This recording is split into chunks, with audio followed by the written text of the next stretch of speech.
Frères et sœurs, bonjour. Bienvenue à la méditation de ce mardi 21 mai 2024. Le texte proposé à notre méditation est tiré de l'évangile de Saint Marc au chapitre 9 du verset 30 à 37. Que l'Esprit Saint ouvre nos cœurs et nos esprits à l'intelligence des Écritures. Jésus, le roi des rois, c'est Jésus, le bon pasteur. Alléluia, Alléluia, Alléluia, Alléluia, Amen.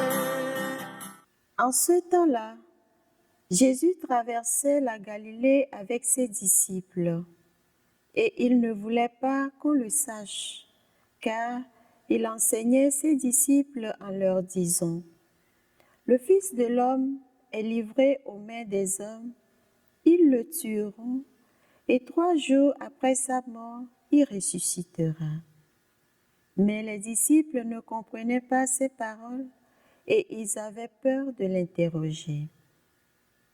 Ils arrivèrent à Capharnaüm et une fois à la maison, Jésus leur demanda : « De quoi discutiez-vous en chemin ?» Ils se taisaient, car en chemin, ils avaient discuté entre eux pour savoir qui était le plus grand. S'étant assis, Jésus appela les 12 et leur dit : « Si quelqu'un veut être le premier, qu'il soit le dernier de tous et le serviteur de tous. » Prenant alors un enfant, il le plaça au milieu d'eux, l'embrassa et leur dit : « Quiconque accueille en mon nom un enfant comme celui-ci, c'est moi qui l'accueille. Et celui qui m'accueille, ce n'est pas moi qui l'accueille, mais celui qui m'a envoyé. » Acclamons la parole de Dieu. Louange à toi, Seigneur Jésus.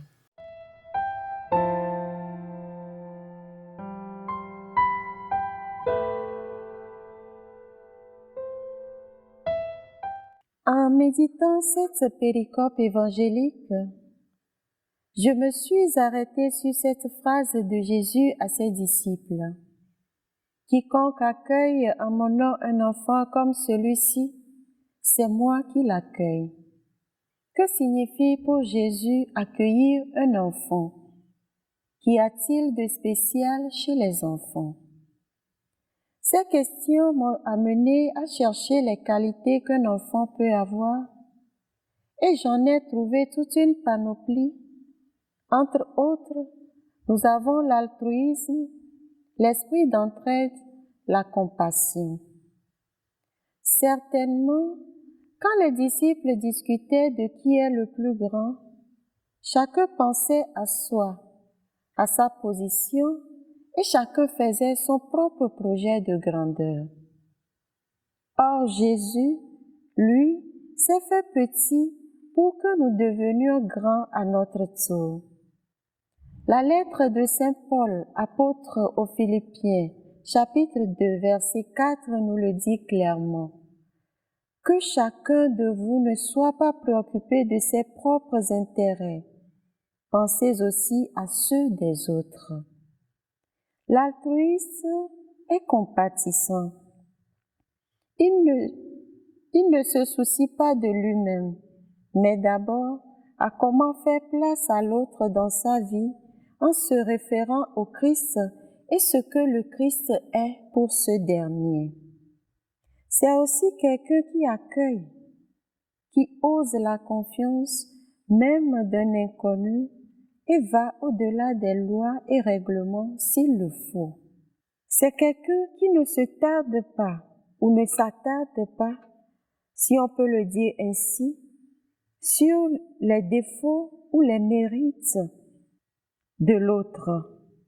Nous le voyons avec Jésus qui délivre une femme possédée le jour du sabbat dans Luc 13, versets 10 à 17. Les enfants, eux aussi, font exactement la même chose. Ils s'entraident entre eux, ils sont sociables, ils aiment évoluer ensemble. En demandant de devenir dernier et serviteur de tous, Jésus n'est pas contre la grandeur, mais il veut souligner l'importance de l'humilité dans l'exercice de nos fonctions et nous mettre en garde contre les vices de la grandeur. Comme disciples du Christ aujourd'hui, faisons nôtre ces qualités des enfants qui nous permettront d'accueillir Jésus dans chacun de nos frères et sœurs. Demandons au Seigneur de nous soutenir dans nos efforts quotidiens.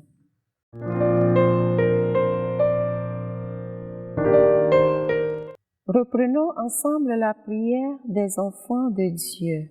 Notre Père, qui es aux cieux, que ton nom soit sanctifié, que ton règne vienne, que ta volonté soit faite sur la terre comme au ciel. Donne-nous aujourd'hui notre pain de ce jour. Pardonne-nous nos offenses, comme nous pardonnons aussi à ceux qui nous ont offensés, et ne nous laisse pas entrer en tentation, mais délivre-nous du mal.